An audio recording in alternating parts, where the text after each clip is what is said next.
I don't mind making the speech without a teleprompter because the teleprompter is not working. I feel very happy to be up here with you nevertheless, and that way you speak more from the heart. I can only say that whoever's operating this teleprompter is in big trouble.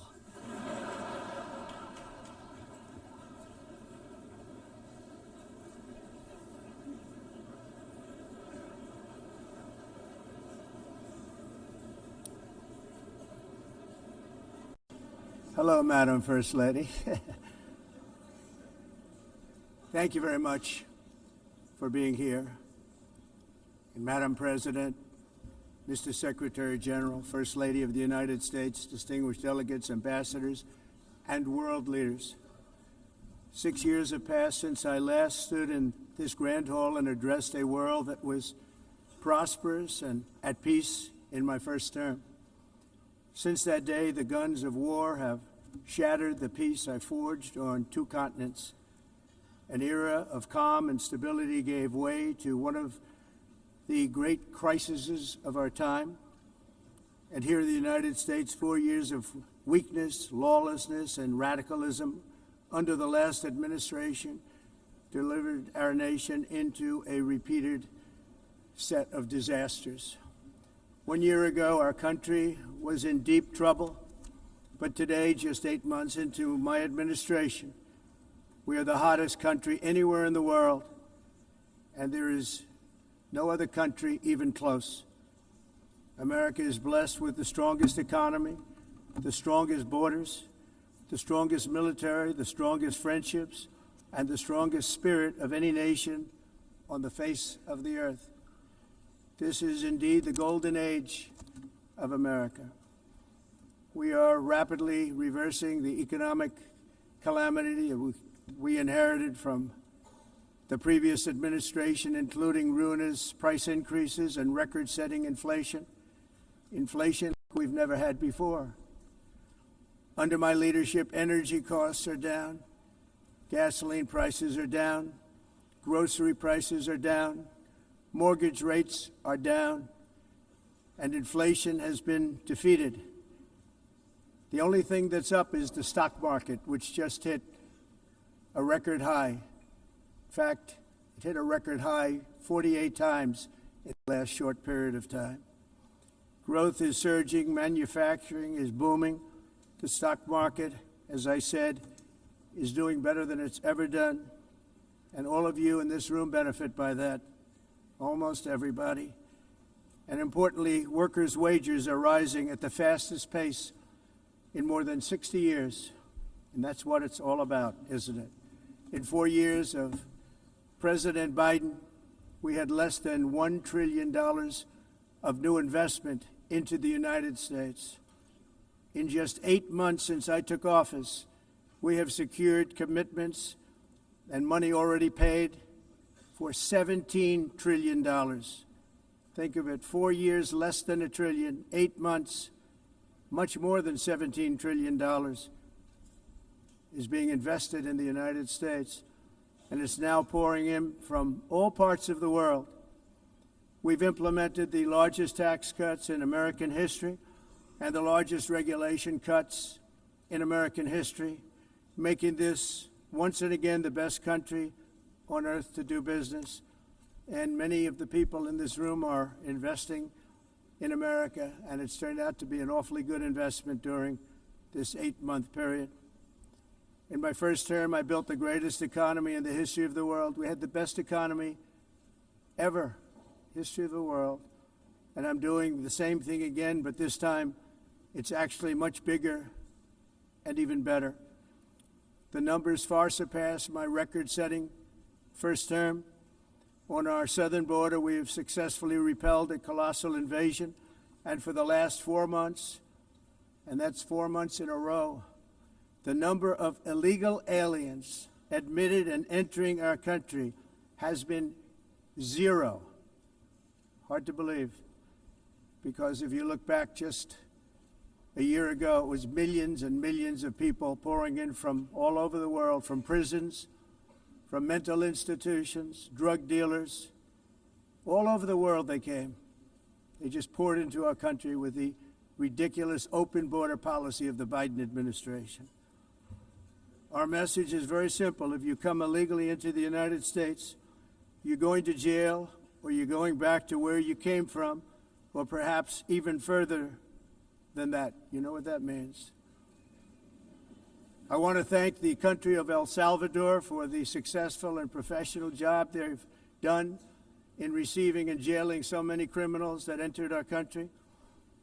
And it was under the previous administration that the number became record-setting, and they're all being taken out. They have no choice. And other countries have no choice because other countries are in the exact same situation with immigration. It's destroying your country, and you have to do something about it. On the world stage, America is respected again like it has never been respected before. You think about 2 years ago, 3 years ago, 4 years ago, or 1 year ago, we were a laughingstock all over the world. At the NATO summit in June, virtually all NATO members formally committed to increase defense spending at my request from 2% to 5% of GDP, making our alliance far stronger and more powerful than it was ever before. In May, I traveled to the Middle East to visit my friends and rebuild our partnerships in the Gulf and those valued relationships with Saudi Arabia, Qatar, and the UAE and other countries are now, I believe, closer than ever before. My administration has negotiated one historic trade deal after another, including with the United Kingdom, the European Union, Japan, South Korea, Vietnam, Indonesia, the Philippines, Malaysia, and many, many others. Likewise, in a period of just 7 months, I have ended 7 unendable wars. They said they were unendable. You're never going to get them solved. Some were going for 31 years, 2 of them, 31, think of it, 31 years. One was 36 years. One was 28 years. I ended 7 wars. And in all cases, they were raging with countless thousands of people being killed.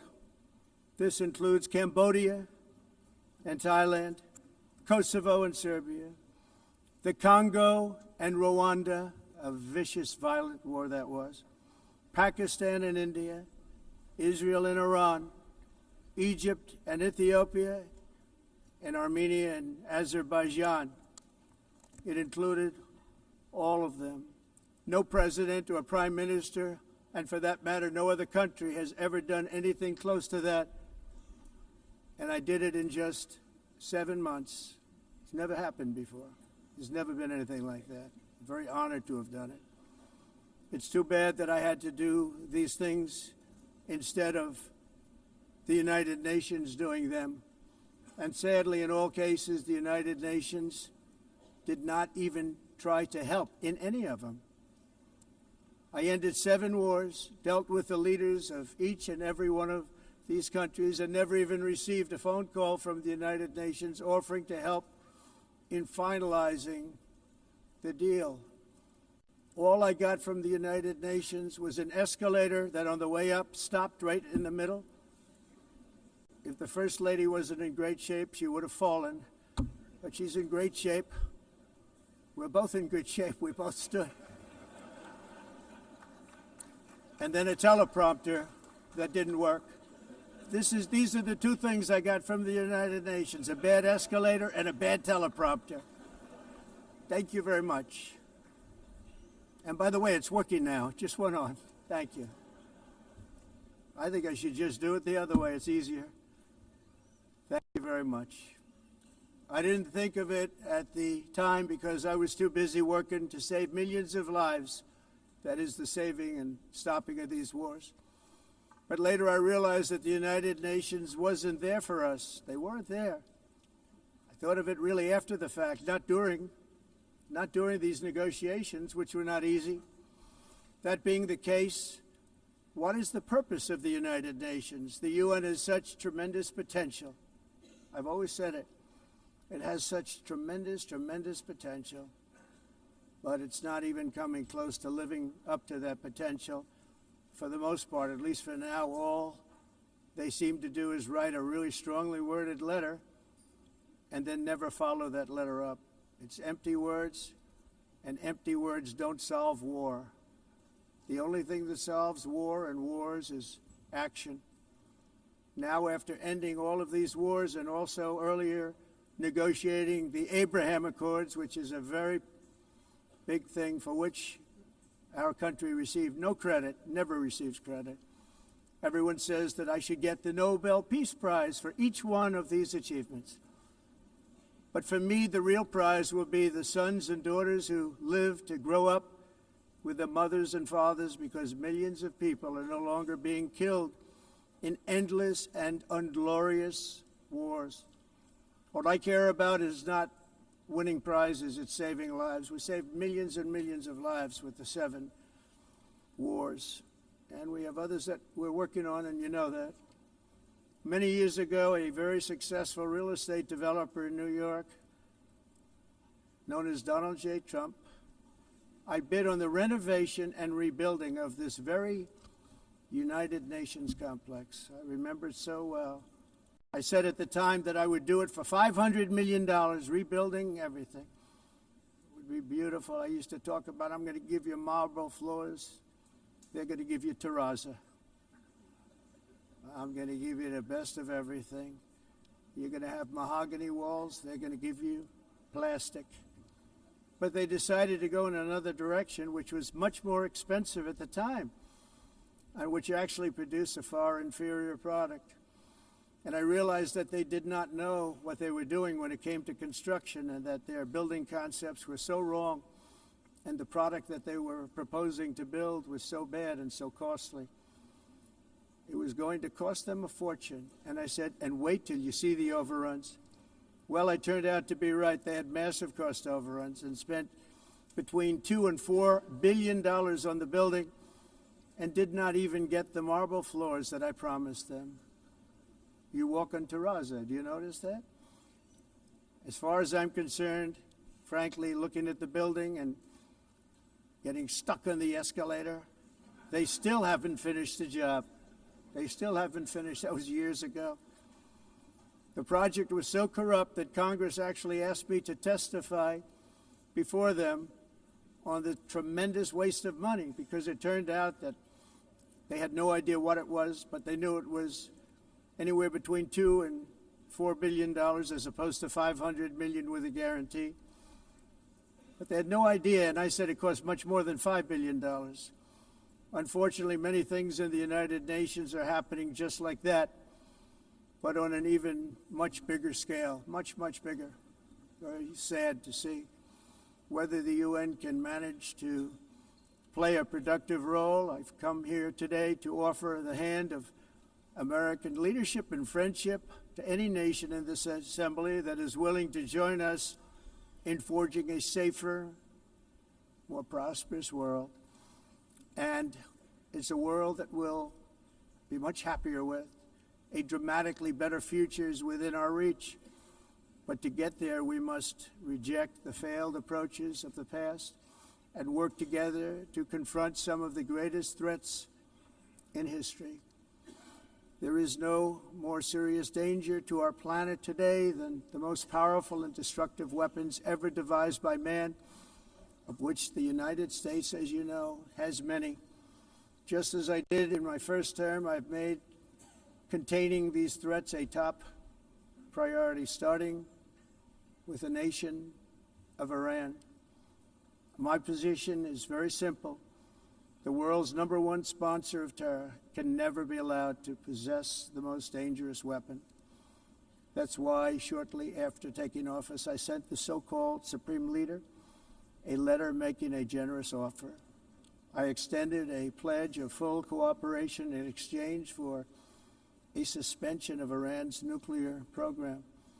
The regime's answer was to continue their constant threats to their neighbors and U.S. interests throughout the region, and some great countries that are right nearby. Today, many of Iran's former military commanders In fact, I can say almost all of them are no longer with us. They're dead. And 3 months ago, in Operation Midnight Hammer, 7 American B-2 bombers dropped the 14 30,000-pound each bombs on Iran's key nuclear facilities, totally obliterating everything. No other country on earth could have done what we did. No other country has the equipment to do what we did. We have the greatest weapons on earth. We hate to use them. But we did something that for 22 years people wanted to do. With Iran's nuclear enrichment capacity demolished, I immediately brokered an end to the 12-day war, as it's called, between Israel and Iran, with both sides agreeing to fight no longer. As everyone knows, I have also been deeply engaged in seeking a ceasefire in Gaza. Have to get that done. Have to get it done. Unfortunately, Hamas has repeatedly rejected reasonable offers to make peace. We can't forget October 7th, can we? Now, as if to encourage continued conflict, some of this body is seeking to unilaterally recognize a Palestinian state. The rewards would be too great for Hamas terrorists for their atrocities. This would be a reward for these horrible atrocities, including October 7th, even while they refuse to release the hostages or accept a ceasefire.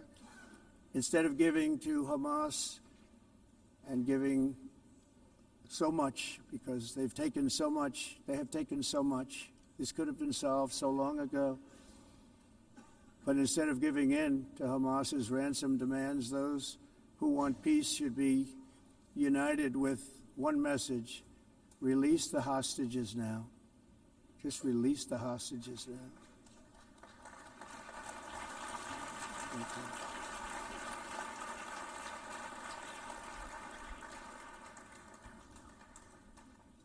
Thank you. As we have got to come together, and we will come together, got to get it done. We have to stop the war in Gaza immediately. We have to stop it. We have to get it done. We have to negotiate, immediately have to negotiate peace. We got to get the hostages back. We want all 20 back. We don't want 2 and 4. As you know, I got, along with Steve Witkoff and others that helped us, Marco Rubio, we got most of them back. We were involved in all of them. But I always said the last 20 are going to be the hardest, and that's exactly what happened. We have to get them back now. We don't want to get back 2, and then another 2, and then 1, and then 3. Have this process. No, we want them all back, and we want the actually 38 dead bodies back too. Those parents came to me, and they want them back, and they want them back very quickly and very badly, as though they were alive. They want them. They want them every bit as much as if their son or daughter were alive. I've also been working relentlessly, stopping the killing in Ukraine. I thought that would be, of the 7 wars that I stopped, I thought that would be the easiest because of my relationship with President Putin, which had always been a good one. I thought that was going to be the easiest one. But you know, in war, you never know what's going to happen. There are always lots of surprises, both good and bad. Everyone thought Russia would win this war in 3 days, but it didn't work out that way. It was supposed to be just a quick little skirmish. It's not making Russia look good. It's making them look bad. No matter what happens from here on out, this was something that should have taken a matter of days, certainly less than a week. And they've been fighting for 3.5 years and killing anywhere from 5,000 to 7,000 young soldiers, mostly soldiers, on both sides, every single week, from 5,000 to 7,000 dead young people, and some in cities, much smaller numbers, where rockets are shot, where drones are dropped. This war would never have started if I were president. This was a war that should have never happened. It shows you what leadership is, what bad leadership can do to a country. Look what happened to the United States, and look where we are right now in just a short period of time. The only question now is how many more lives will be needlessly lost on both sides. China and India are the primary funders of the ongoing war by continuing to purchase Russian oil. but inexcusably, even NATO countries have not cut off much Russian energy and Russian energy products, which, as you know, I found out about 2 weeks ago, and I wasn't happy. Think of it. They're funding the war against themselves. Who the hell ever heard of that one? In the event that Russia is not ready to make a deal to end the war, then the United States is fully prepared to impose a very strong round of powerful tariffs, which would stop the bloodshed, I believe, very quickly. But for those tariffs to be effective, European nations, all of you are gathered here right now, would have to join us in adopting the exact same measures. I mean, you're much closer to this. We have an ocean in between. You're right there. And Europe has to step it up. They can't be doing what they're doing. They're buying oil and gas from Russia while they're fighting Russia. It's embarrassing to them, and it was very embarrassing to them when I found out about it, I can tell you that. They have to immediately cease all energy purchases from Russia. Otherwise, we're all wasting a lot of time. So I'm ready to discuss this. We're going to discuss it today with the European nations, all gathered here. I'm sure they're thrilled to hear me speak about it, but that's the way it is. I like to speak my mind and speak the truth. As we seek to reduce the threat of dangerous weapons today, I'm also calling on every nation to join us in ending the development of biological weapons once and for all. And biological is terrible, and nuclear is even beyond, and we include nuclear in that. We want to have a cessation of the development of nuclear weapons. We know, and I get to view it all the time. Sir, would you like to see? And I look at weapons that are so powerful that we just can't ever use them. If we ever use them, the world literally might come to an end. There would be no United Nations to be talking about. There would be no nothing. Just a few years ago, reckless experiments overseas gave us a devastating global pandemic. Yet despite that worldwide catastrophe, many countries are continuing extremely risky research into bioweapons and man-made pathogens. This is unbelievably dangerous. To prevent potential disasters, I'm announcing today that my administration will lead an international effort to enforce biological weapons convention, which is going to be meeting with the top leaders of the world by pioneering an AI verification system that everyone can trust. Hopefully the UN can play a constructive role, and it will also be one of the early projects under AI. Let's see how good it is, because a lot of people are saying it could be one of the great things ever, but it also can be dangerous, but it can be put to tremendous use and tremendous good, and this would be an example of that. Not only is the UN not solving the problems it should, too often, it's actually creating new problems for us to solve. The best example is the #1 political issue of our time, the crisis of uncontrolled migration. It's uncontrolled. Your countries are being ruined. The United Nations is funding an assault on Western countries and their borders. In 2024, the UN budgeted $372 million in cash assistance to support an estimated 624,000 migrants journeying into the United States. Think of that. The UN is supporting people that are illegally coming into the United States, and then we have to get them out. The UN also provided food, shelter, transportation, and debit cards to illegal aliens. Can you believe that? On the way to infiltrate our southern border.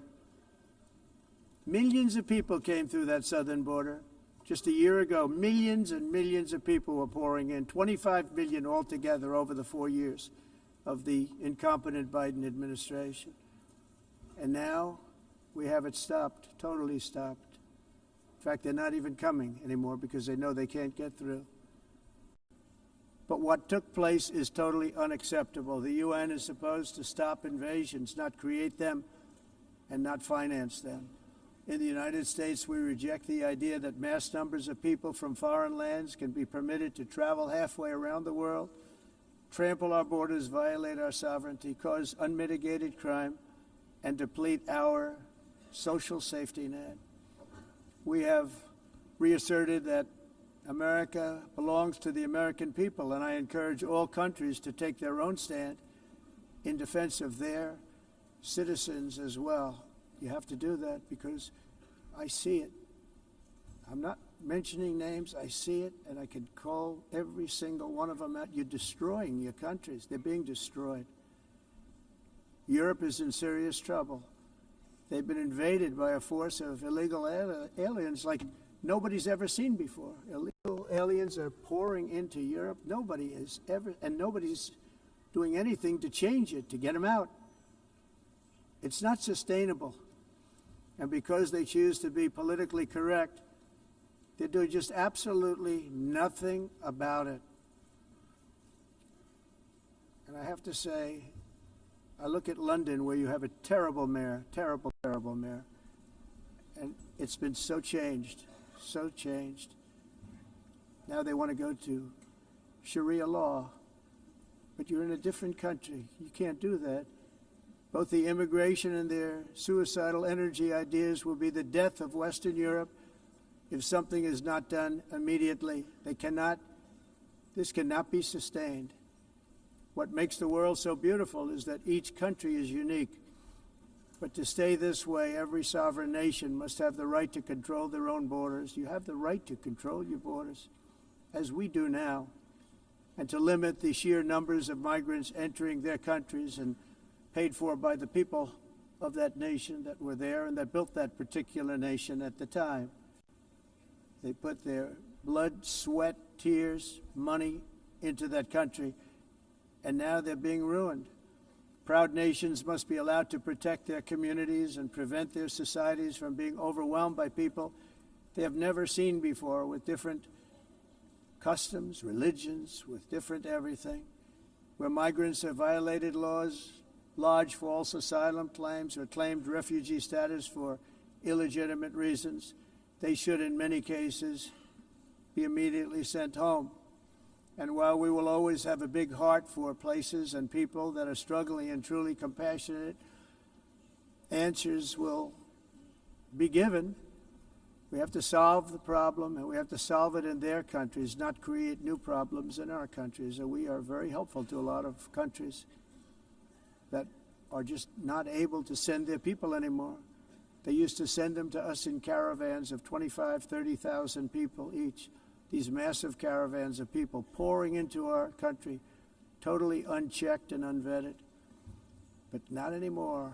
According to the Council of Europe, in 2024, almost 50% of inmates in German prisons were foreign nationals or migrants. In Austria, the number was 53% of the people in prisons were from places that weren't from where they are now. In Greece, the number was 54%, and in Switzerland, beautiful Switzerland, 72% of the people in prisons are from outside of Switzerland.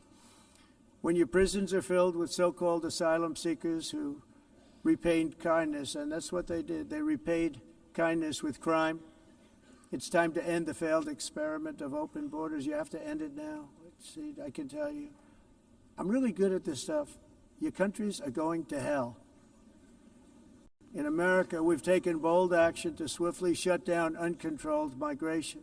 Once we started detaining and deporting everyone who crossed the border and removing illegal aliens from the United States, they simply stopped coming. They're not coming anymore. We're getting a lot of credit, but they're not coming anymore. This was a humanitarian act for all involved, because on the trips up, thousands of people a week were dying. Women were being raped. Nobody's ever seen anything like it. Raped, horribly beaten, raped. On the trip up, the journey up, it was a long walk. It was a long, arduous journey, indeed. And it was also a historic victory against human trafficking throughout the region. What we did was a victory, and we saved so many lives of people that wouldn't make the journey. That journey was loaded up with death. Loaded up with death. Dead bodies all along the roads of jungles. To get up, they go through jungles, they go through areas so hot you couldn't breathe. They were dying of suffocation. Areas so hot that you couldn't breathe. Dead bodies all over. By them not coming, we're saving tremendous numbers of lives. My people have done a fantastic job in doing what they did, and the American public agrees with it. I mean, I was very proud to see this morning I have the highest poll numbers I've ever had. Part of it is because of what we've done on the border. I guess the other part is what we've done on the economy. Joe Biden's policies empowered murderous gangs, human smugglers, child traffickers, drug cartels, and prisoners from all over the world. The previous administration also lost nearly 300,000 children. Think of that. They lost more than 300,000 children, little children, who were trafficked into the United States on the Biden watch, many of whom have been raped, exploited, and abused, and sold. Sold. Nobody talks about that. The fake news doesn't write about it. With many others, young children who are missing or dead. And we found a lot of these children, and we're sending them back, and we've been sending them back to their parents. They said, nobody knows who they are. They said, where do you come from? And they'll give us a country, and we'll find out, and we'll figure it out, and we'll bring them back to their homes. And the mother and father rush to the door, and their tears in their eyes.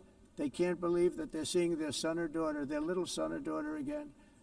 We've done almost 30,000 of them so far.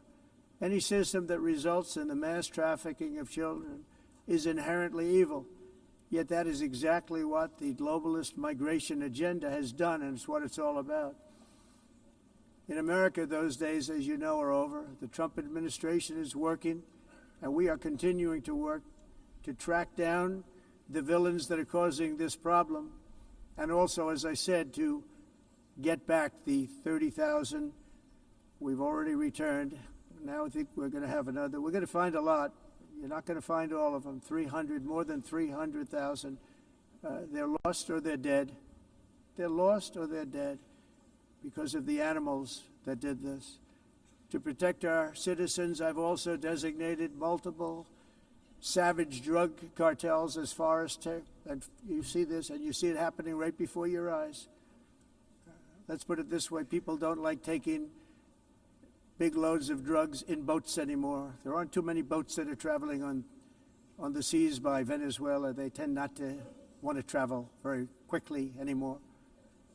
And we've virtually stopped drugs coming into our country by sea. We call them the water drugs. They kill hundreds of thousands of people. I've also designated multiple savage drug cartels as far as foreign terrorist organizations, along with two bloodthirsty transnational gangs, probably the worst gangs anywhere in the world, MS-13 and Tren de Aragua. Tren de Aragua is from Venezuela, by the way. Such organizations torture, maim, mutilate, and murder with impunity. They're the enemies of all humanity. For this reason, we've recently begun using the supreme power of the United States military to destroy Venezuelan terrorists and trafficking networks led by Nicolas Maduro. To every terrorist thug smuggling poisonous drugs into the United States of America, please be warned that we will blow you out of existence. That's what we're doing. We have no choice. Can't let it happen. They're destroying. I believe we lost 300,000 people last year to drugs, 300,000. Fentanyl and other drugs. Each boat that we sink carries drugs that would kill more than 25,000 Americans. We will not let that happen. Energy is another area where the United States is now thriving like never before. We're getting rid of the falsely named renewables. By the way, they're a joke. They don't work. They're too expensive. They're not strong enough to fire up the plants that you need to make your country great. The wind doesn't blow. Those big windmills are so pathetic and so bad, so expensive to operate. And they have to be rebuilt all the time, and they start to rust and rot. Most expensive energy ever conceived, and It's actually energy. You're supposed to make money with energy, not lose money. You lose money, the governments have to subsidize. You can't put them out without massive subsidies. And most of them are built in China, and I give China a lot of credit. They build them, but they very few wind farms. So why is it that they build them and they send them all over the world, but they barely use them? You know what they use? Coal. They use gas. They use almost anything, but they don't like wind. But they sure as hell like selling the windmills. Europe, on the other hand, has a long way to go, with many countries being on the brink of destruction because of the green energy agenda. And I give a lot of credit to Germany. Germany was being led down a very sick path, both on immigration, by the way, and on energy. They were going green, and they were going bankrupt. And the new leadership came in, and they went back to where they were, with fossil fuel and with nuclear, which is good. It's now safe. You can do it properly. But they went back to where they were, and they opened up a lot of different plants, energy-producing plants, and they're doing well. I give Germany a lot of credit for that. They've said this is a disaster, what's happening. They were going all green. All green is all bankrupt. That's what it represents. And it's not politically correct. I'll be very badly criticized for saying it, but I'm here to tell the truth. I don't care. It doesn't matter to me. I'm in New York City. I'm feeling a lot safer. Crime, we're getting crime down. And by the way, speaking of crime, Washington, D.C. was the crime capital of America. Now it's after 12 days, it's a totally safe city. Everyone's going out to dinner. They're going out to restaurants. Your wife can walk down the middle of the street with or without you. Nothing's going to happen. My people have done a fantastic job. And yes, I called in the National Guard, and the National Guard took care of business. And they weren't politically correct, but they took care of business. We got 1,700 career criminals out, brought them back to where they came from, the countries where they came from, or put them in jails. Washington, D.C. is now a totally safe city again, and I welcome you to come. In fact, we'll have dinner together at a local restaurant, and we'll be able to walk. We don't have to go by an armor-plated vehicle. We'll walk right over there from the White House. They've given up their powerful edge, a lot of the countries that we're talking about, in oil and gas, such as essentially closing the great North Sea oil. Oh, the North Sea, I know it so well. Aberdeen was the oil capital of Europe, and there's tremendous oil that hasn't been found in the North Sea, tremendous oil. And I was with the Prime Minister I respect and like a lot, and I said, you're sitting with the greatest asset. They essentially closed it by making it so highly taxed that no developer, no oil company can go there. They have tremendous oil left, and more importantly, they have tremendous oil that hasn't even been found yet. And what a tremendous asset for the United Kingdom. And I hope the Prime Minister is listening, because I told it to him 3 days in a row. That's all he heard. North Sea oil, North Sea, because I want to see them do well. I want to stop seeing them ruining that beautiful Scottish and English countryside with windmills and massive solar panels that go 7 miles by 7 miles, taking away farmland. But we're not letting this happen in America. In 1982, the executive director of the United Nations Environmental Program predicted that by the year 2000, climate change would cause a global catastrophe. He said that it will be irreversible, as any nuclear holocaust would be. This is what they said at the United Nations. What happened? Here we are. Another UN official stated in 1989 that within a decade, entire nations could be wiped off the map by global warming. Not happening. You know, it used to be global cooling. If you look back years ago in the 1920s and the 1930s, they said, global cooling will kill the world. We have to do something. Then they said global warming will kill the world, but then it started getting cooler, so now they could just call it climate change, because that way they can't miss. It's climate change, because if it goes higher or lower, whatever the hell happens, there's climate change. It's the greatest con job ever perpetrated on the world, in my opinion. Climate change, no matter what happens, you're involved in that. No more global warming, no more global cooling. All of these predictions made by the United Nations and many others, often for bad reasons, were wrong. They were made by stupid people that have cost their countries fortunes and given those same countries no chance for success. If you don't get away from this green scam, your country is going to fail. And I'm really good at predicting things, you know. They actually said during the campaign they had a hat, the best-selling hat. Trump was right about everything. And I don't say that in a braggadocious way, but it's true. I've been right about everything. And I'm telling you that if you don't get away from the green energy scam, your country is going to fail. And if you don't stop people that you've never seen before, that you have nothing in common with, your country is going to fail. I'm the President of the United States, but I worry about Europe. I love Europe. I love the people of Europe. And I hate to see it being devastated by energy and immigration.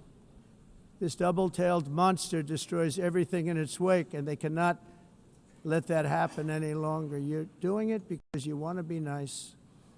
You want to be politically correct, and you're destroying your heritage. They must take control strongly and immediately of the unmitigated immigration disaster and the fake energy catastrophe before it's too late. The carbon footprint is a hoax made up by people with evil intentions, and they're heading down a path of total destruction. You know, the carbon footprint was a big, big thing a few years ago.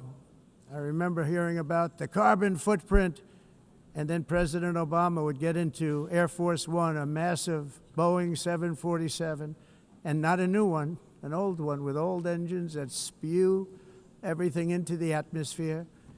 He'd talk about the carbon footprint, we must do so. Then he'd get in and he'd fly from Washington to Hawaii to play a round of golf.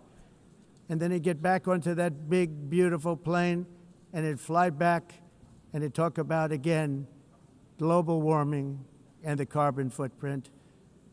It's a con job. At extreme cost and expense, Europe reduced its own carbon footprint by 37%. Think of that. Congratulations, Europe. Great job. You cost yourself a lot of jobs, a lot of factories closed, but you reduced the carbon footprint by 37%. However, for all of that sacrifice and much more, it's been totally wiped out and then some by a global increase of 54%. Much of it coming from China and other countries that are thriving around China, which now produces more CO2 than all the other developed nations in the world. So all of these countries are working so hard on the carbon footprint, which is nonsense, by the way. It's nonsense. You know, it's interesting. In the United States, we have still radicalized environmentalists, and they want the factories to stop. Everything should stop. No more cows. We don't want cows anymore. I guess they want to kill all the cows. They want to do things that are just unbelievable, and you have it too. But you know, we have a border, strong, and we have a shape, and that shape doesn't just go straight up. That shape is amorphous when it comes to the atmosphere. And if we had the most clean air, and I think we do, we have very clean air. We have the cleanest air we've had in many, many years. But the problem is that other countries, like China, which has air that's a little bit rough, it blows. And no matter what you're doing down here, the air up here tends to get very dirty because it comes in from other countries where their air isn't so clean. And the environmentalists refuse to acknowledge that. Same thing with garbage. In Asia, they dump much of their garbage right into the ocean. And over about a 1 week and 2 week journey, it flows right past Los Angeles. You've seen it. Massive amounts of garbage, almost too much to do anything about, flowing past Los Angeles, past San Francisco, and then somebody will get in trouble because he dropped a cigarette on the beach. The whole thing is crazy. The primary effect of these brutal green energy policies has not been to help the environment, but to redistribute manufacturing and industrial activity from developed countries that follow the insane rules that are put down to polluting countries that break the rules and are making a fortune. They're making a fortune.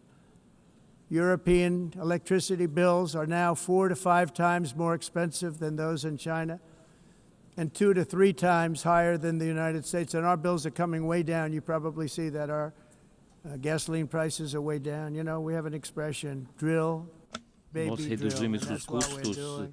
de energia porque nós faremos como vamos fazer tudo isso, reduzir os custos de energia e os custos diminuíram nos Estados Unidos. Por exemplo, se você olhar nos países em faturas de energia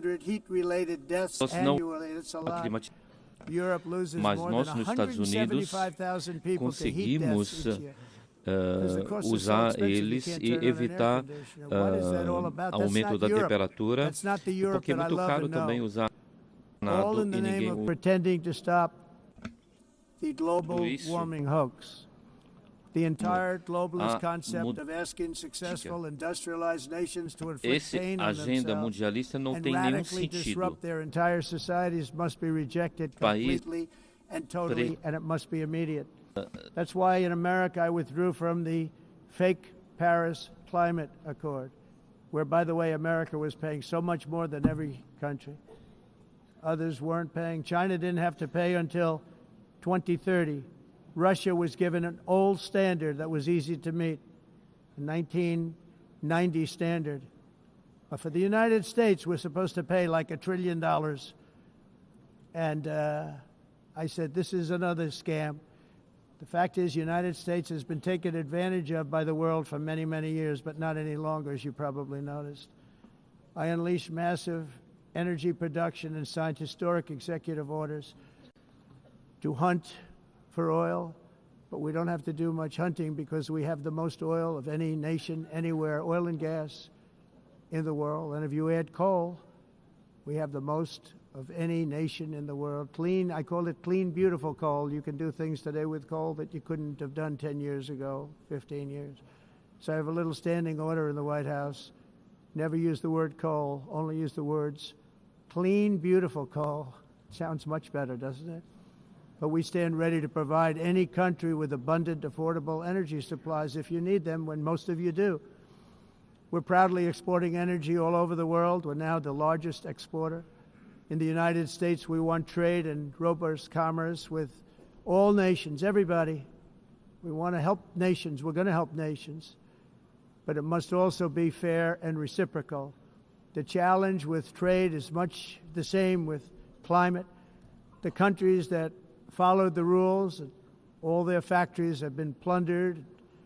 It's really sad to watch. They've been broken. They've been broken by countries that broke the rules. That's why the United States is now applying tariffs to other countries, and much as these tariffs were for many years applied to us, uncontrollably applied to us.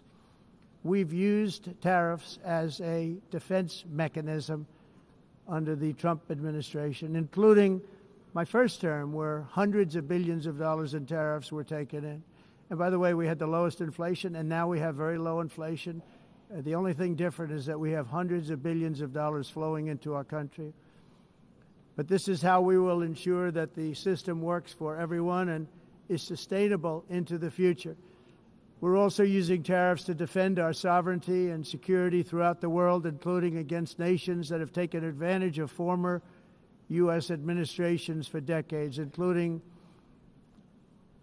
the most corrupt, incompetent administration in history, the sleepy Joe Biden administration.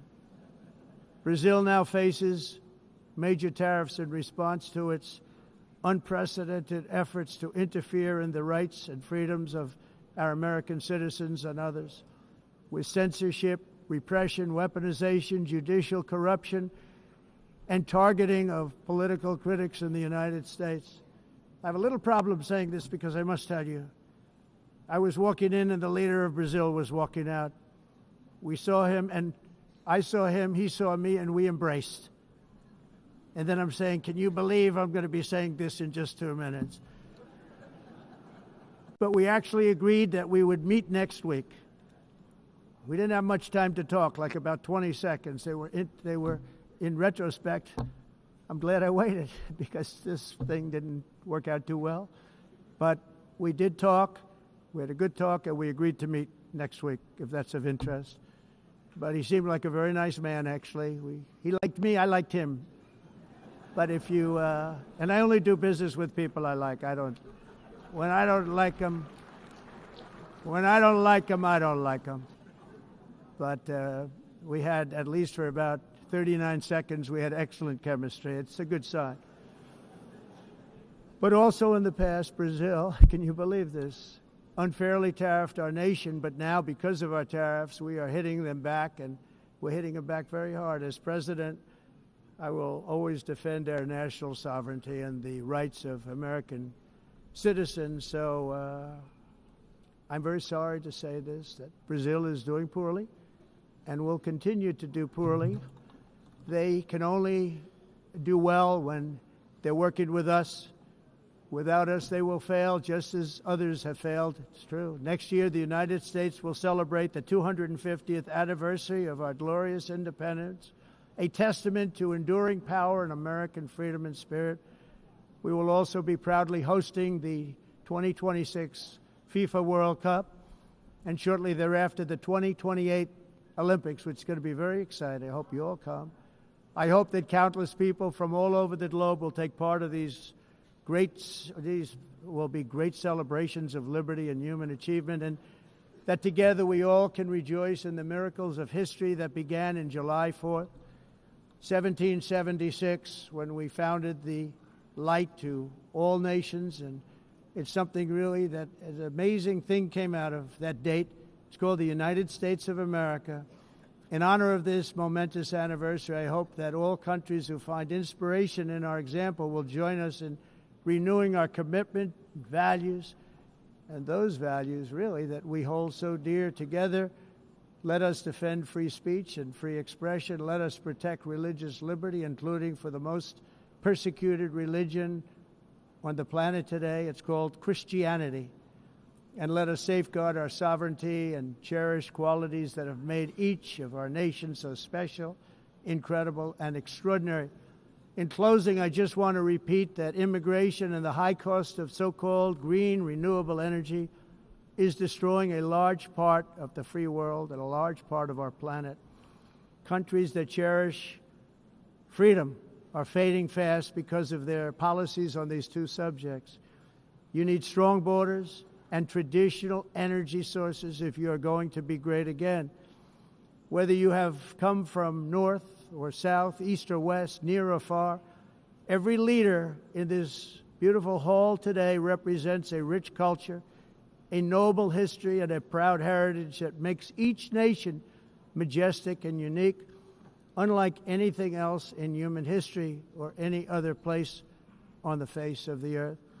From London to Lima, from Rome to Athens, from Paris to Seoul, from Cairo to Tokyo and Amsterdam to right here in New York City, we stand on the shoulders of the leaders and legends, generals and giants, heroes and titans who won and built our beloved nations, all of our nations, with their own courage, strength, spirit, and skill. Our ancestors climbed mountains, conquered oceans, crossed deserts, and trekked over wide open plains. They charged into thunderous battles, plunged into grave dangers, and they were soldiers and farmers and workers and warriors and explorers and patriots. They built towns into cities, tribes into kingdoms, ideas into industries, and small islands into mighty empires. You're a part of all of that. They were champions for their people who never gave up and who never, ever gave in. Their values defined our national identities.